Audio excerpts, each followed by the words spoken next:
this is that next time you're in a day where you're like, it came out of nowhere, like I had no choice and suddenly I was binging and purging, I don't understand how that happened. Look at your day or even week sometimes and see how many times you suppressed your emotions, how many times you put yourself on the back burner, how many times you said, we don't have time for ourselves right now, we have to do this, and this, just keep going. How many times you chugged a coffee or an energy drink instead of just giving yourself a nap. How many times you said, no, you have to do this when you didn't have to, but you chose to because you felt obligated, and you put, again, your needs to the side. And then finally, once you had a second alone, that's when it happened. That means to me that you really need to start taking time in those moments to recognize, hey, if we don't stop ourselves now and we don't take an intentional break, even though it feels like the whole world is demanding us right now, you're probably going to binge and purge when you finally have that second to yourself. Welcome to the Binge Breakers podcast. I'm Jacqueline.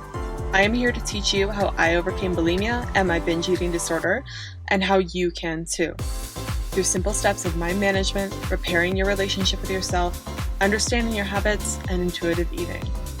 Disclaimer, this recording is not intended to be used as medical advice, nor is it advice from a doctor. I am a coach, a recovery coach, and I offer advice from my own experience and my clients. But please, if you think you are in need of medical help, seek it immediately. We'll also be talking about subjects such as binging and purging, depression, and other sensitive topics. So if those trigger you, please listen at your own discretion. Hey guys, welcome to the podcast. For today's podcast episode, I just want to string together a few voice notes I made after coaching calls that were pretty profound to me this week. And the reason being is sometimes after a coaching call with a client who's going through bulimia recovery and binge eating recovery, these lessons pop up and it's really hard for me to capture the idea a day or so later. And what I have to process in the moment is really raw and real from that client. And I think it'd be valuable for you. So I don't know what exactly I go on to talk about. The first one I'm going to talk about is about warning signs that you're going to binge and purge that you may not be thinking of, but there probably are a few more subjects after that. So I hope you find this useful and enjoy it. And bye. All right, I just got off the call with a client who's going through a really rough week. One of their parents is in the hospital, and there's just a lot of resentment and struggle with the family and emotions going on, and just this person not necessarily being treated very well in the situation. And through this very stressful week, they had one binge and purge episode, and they're very upset about it, even though the rest of the week that did not happen. They did a great job of coping and trying to get it together without binging and purging as a resort. But they kept going back to, that one day on Thursday is when I binged and purged, and I'm so upset that happened. I shouldn't have done it. And so we went through and reviewed all the reasons as to why it happened. And I think this can be useful. At the end of the day, sometimes I like to tell clients, especially when they had one episode or something, or, they have made improvements, not all the time. It's like, hey, at the end of the day, one episode out of 7 is not too bad. And it was under really stressful circumstances. Like, let's not beat ourselves up over it. But if they keep going back to it and focusing on it, it's then important to review, okay, well, even though you did well, let's acknowledge that. Why did it happen? And so with this client, they were just going through, like, I can't believe that happened. But then we reviewed the day, and they didn't have a second to themselves till like after they took their shower at 6:00 at night. They were at the hospital. They were helping their neighbors with something. They were just going. They didn't eat a whole lot. They were in highly triggering situations. And then when they finally had to come downstairs before bed to like do whatever they needed to do for the routine, then that's when it happened. And they thought, I need this. And so I asked them this question of, did you think that entire day once, I'm going to binge and purge? And they said to me, no, I didn't think that. And I'm like, of course you didn't. But the funny thing is there were warning signs going off the whole day that it was going to happen. It's just that you didn't recognize them because you didn't see them that way. Whenever I see someone, even myself, like if I have a day where I was at this situation recently where I was really, I had to spend like 12 hours with someone that was highly triggering to me. They don't have an off switch. They were just talking about lots of things that I found super annoying, and especially having recovered from an eating disorder, it was just not fun. And so I knew, because I have experiences with this, that as soon as I get away from this person and finally have a second of peace and quiet, I'm going to want to binge and purge. And I know that sounds crazy since I'm a coach and I'm recovered, but after a super emotionally charged day like that, the second you have time to yourself is when all of those emotions are going to come out. And my default, even now, is what can we do? What kind of food can we find to stuff our face with and then purge all of that out? Because that's how we can process our emotions, right? That's productive. But I've had that experience so many times that I know if I just give it a second and I find a different way, or maybe I do need a bit of food and just eat a little bit of food and then I let it sit, or if I don't go take like a walk or do a run, or I make myself like a journal or a voice note, I will eventually feel better and I don't need to binge and purge in that moment. But the urge is still there. But because I've had so much practice expecting it, acknowledging it, knowing it's going to happen, and then seeing it through and realizing that whenever I don't act on that, the urge does in fact go away and it's all right, it's easier for me. But for this client, they were kind of blindsided by it. They're like, what in the world? And they were just really caught up in the manipulation their own brain was putting them through, and then all the warning signs they didn't see before. So the point of this is that next time you're in a day where you're like, it came out of nowhere, like I had no choice and suddenly I was binging and purging, I don't understand how that happened. Look at your day or even week sometimes and see how many times you suppressed your emotions, how many times you put yourself on the back burner, how many times you said, we don't have time for ourselves right now, we have to do this, this, and this, just keep going. How many times you chugged a coffee or an energy drink instead of just giving yourself a nap? How many times you said, no, you have to do this when you didn't have to, but you chose to because you felt obligated, and you put, again, your needs to the side. And then finally, once you had a second alone, that's when it happened.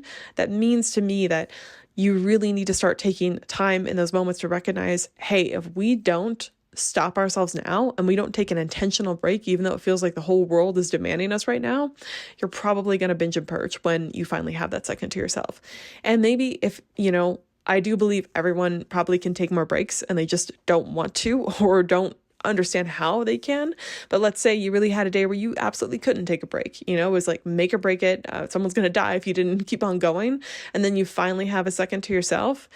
Then be prepared for wanting to binge and purge. Be prepared for that urge to come up and don't be surprised by it. Be like, right, this makes sense. And a way to deal with your emotions is to binge and purge, but it's not the only way. And I think leaning into that, hey, you have other options here. You could do that, but there are other things you could do too. Other ways to release emotions, other ways to suppress, other ways to even numb, other ways to feel. You don't have to do that. And really leaning into the fact that you have a choice in that moment, that will help you out so much.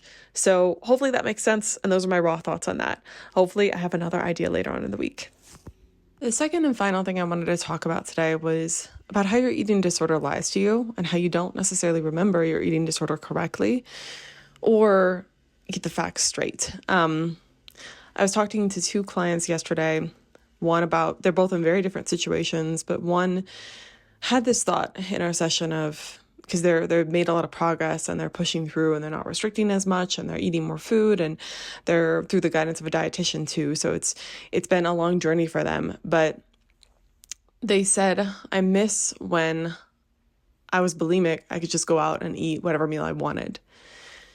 And when she said this, I reminded her that during that time, her heart seized up, and that because she had such an electrolyte balance, everything in her body locked up, including her heart. And I told her, you could die if you go back to bulimia. It's not just like you could go out to every meal. That was not sustainable. And if you went right back to what you were doing before, you will die, And I know it's really dark and really serious, but it was crazy to me that she had this experience and then, and has all of this to help, including me and her medical team, to be pushing through to the next side of recovery. But because it had been a while since that had happened, her brain was not correctly remembering what bulimia was like, and her brain was telling her it was just easier when I was binging and purging, when I could eat a meal and use purging. No, it wasn't. And even if it wasn't going to last much longer. There's a reason people in my group sometimes are in their 50s or 60s. If it was sustainable, people would do it all the time, right? And so my client said. Another client, she was struggling to grapple with the idea of what her body would look like post-recovery. And she had a year with no binging and purging, but she gained a lot of weight during that year and she drank a lot of alcohol during that year. and then went back into her eating disorder. And she said, I hated how my body looked during that time. And she's like, I don't believe that if I don't use binging and purging of some sort, then, or purging at the very least, and restrict and hold on to this rigid way of dieting, I don't believe I'll like the way I look, and I think I'll just gain a bunch of weight. And I always point out to her, you don't know what your body's going to look like. It's not a fair comparison to look back to that year because you were drinking during that time. And your eating disorder is trying to say that, oh, you'll look so much better with your eating disorder. But it's not really the case, and you don't know exactly what you're going to look like. But because she was deep in her eating disorder, right? There's that guise of, I'm not sure though. What if the eating disorder is the only answer? And it's just interesting how our brains really fog and cloud our vision on what's normal and what's actually facts versus figmentations of, or a figment of the imagination of your eating disorder. I remember my own time in bulimia, and around the time that I was still binging and purging, but I kind of just accepted it. I think I recovered probably 6, maybe 5 months after this conversation, but my ex thought I was all better. So I just hid it really well. And when he asked me how I was doing, I was honest though. And I said this, and I remember I genuinely believed what I was saying. It wasn't like I was lying. I was just misinformed. And I said, he goes, oh, are you still struggling with that? And I said, no, not really. Like I binge and purge maybe 3-5 times a week. Like it's not really that bad right now. And it's pretty in control. Like when I do it, they're not that severe or anything like that. And I said it so casually, so matter of fact. I believed every single word that I said about it. And he just kind of looked at me, and I remember him just kind of shaking his head, not in a judgmental way, but just like a really sad way. He's like, that's not normal, Jacqueline. Like that's not good. And I don't think I said anything in response. I just let it sit there as I didn't know how to respond. So like this person was very clearly suddenly concerned about me, and I didn't understand why. I was like, I don't get why he's so upset about this. I don't see what the problem is. And so I didn't know how to respond. So we just didn't say anything. He didn't say anything. And it was just an uncomfortable moment after that.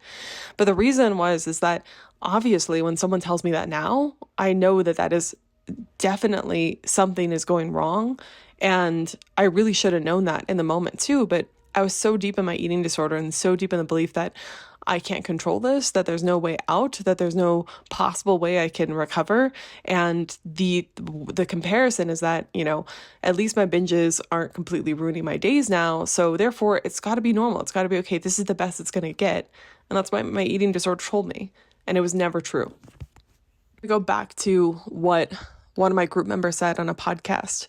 I think it was in April that it came out, or maybe February, but I did a podcast of my first group members, and one of them said, if you are struggling with food in any sort of way, it means that you deserve to seek help for that, and you deserve to get better. You deserve answers. I don't remember exactly how she said it word for word, but I want to reiterate that here.